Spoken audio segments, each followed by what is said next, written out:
آسانی سے آپ احباب کے سامنے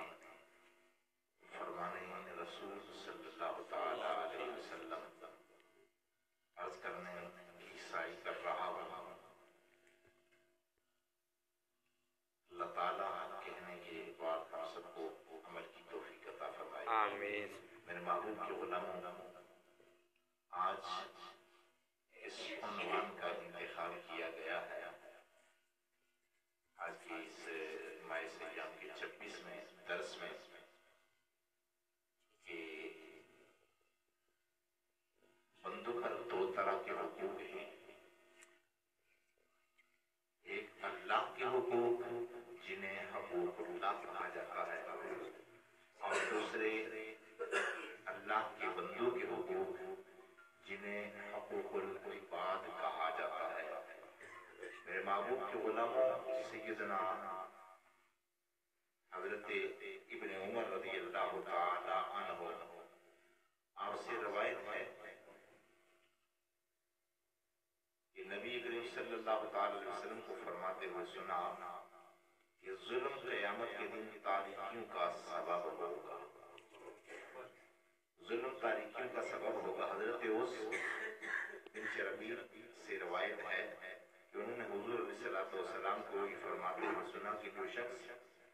ظالم کو تقویت دینے کے لیے اس کا ساتھ دے، یہ جانتے ہوئے کہ وہ ظالم ہے، تو ایسا جو شخص ہے وہ اسلام سے خارج ہو جاتا ہے۔ یعنی جو شخص ظالم کا ساتھ دے، اس کو تقویت دینے کے لیے اور مظلوم کے خلاف، تو حضور علیہ السلام فرماتے ہیں کہ وہ شخص اسلام سے خارج ہے۔ یعنی مسلمان کا یہ کام نہیں کہ وہ ظالم کے ساتھ کھڑا ہو اور اس کو طاقت بخشے، اس کو تقویت دے اور مظلوم کے ساتھ ظلم کرنے میں ظالم کی حمایت کرے۔ یہ مسلمان کا کام نہیں ہے۔ میرے محبوب کے غلاموں، حضرت ابو ہریرہ رضی اللہ تعالی عنہ سے روایت ہے کہ ایک بار حضور رحمت کائنات صلی اللہ تعالی علیہ وسلم نے صحابہ کرام کے اجتماع میں سوال ارشاد فرمایا جانتے ہو کہ مفلس کون ہے؟ قابل توجہ بات ہے۔ حضور علیہ السلام نے فرمایا جانتے ہو کہ مفلس کون ہے؟ صحابہ میں سے کچھ نے عرض کیا یا رسول اللہ علیہ السلام، ہاں مفلس وہ ہے کہ جس کے پاس مال دولت نہیں ہے، روپیہ اور پیسہ نہیں ہے، درہم نہیں ہے، وہ مفلس ہے۔ امام الانبیاء علیہ السلام نے پھر ارشاد فرمایا میرے غلاموں، میری امت میں مفلس وہ ہے، میری امت میں مفلس وہ ہے کہ جو باوجود اس کے کہ نمازیں لے کر، روزے لے کر، تلاوت قرآن لے کر، نیک اعمال لے کر بروز محشر آئے اور اتنی نیکیاں لے کر آنے کے باوجود اس کی وہ نیکیاں بٹ جائیں، تقسیم ہو جائیں، وہ مخلص ہے۔ اور لوگوں میں کہ اس نے کسی کو گالی دی ہو، یہ باتیں قابل توجہ ہے کہ ایسا شخص مفلس ہے۔ حضور علیہ السلام فرماتے ہیں کہ وہ مفلس نہیں کہ جس کے پاس مال نہیں، دولت نہیں، روپیہ اور پیسہ نہیں، بلکہ مفلس وہ ہے کہ جس کے پاس مال دولت بھی ہو اور اس کے پاس نیک اعمال کا ذخیرہ ہو، بہت سارے نیک اعمال ہو، نمازیں بھی ہو، روزے بھی ہو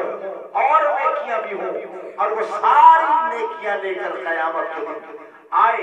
اور اس کی نیکیاں بٹ جائیں، تقسیم ہو جائیں ان لوگوں میں کہ اس نے کسی کو گالی دی ہو، اس نے کسی کو گالی دی ہو، کسی کو مارا اور پیٹا ہو، کسی کا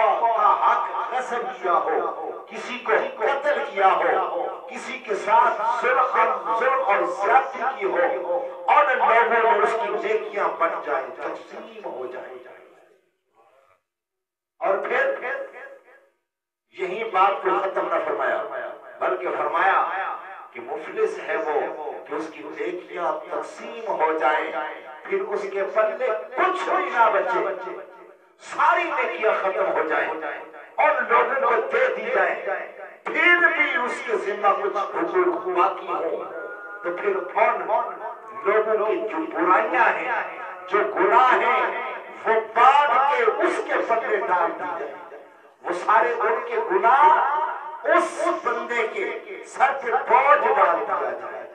تو میرے محبوب کے غلاموں، ہم نے غور کرنا ہے، کہیں ہم تو اس طرح نہیں کر رہے،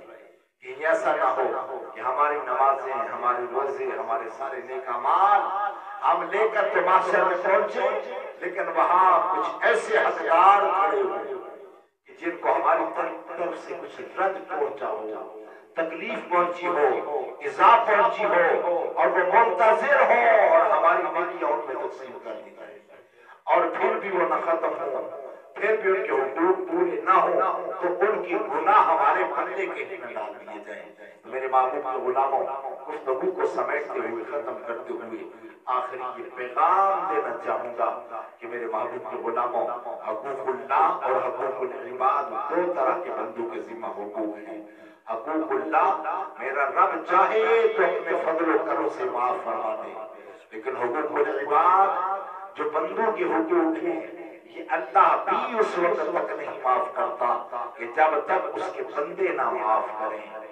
جب تک بندے نہ معاف کریں، رب معاف نہیں کرتا، تو پھر حقوق العباد کا خاص خیال رکھنا ہے۔ اللہ تعالیٰ ہم سب کو عمل کی توفیق عطا فرمائے، اور میرا اور آپ کا حامی ناصر ہو، وما توفیق الا باللہ۔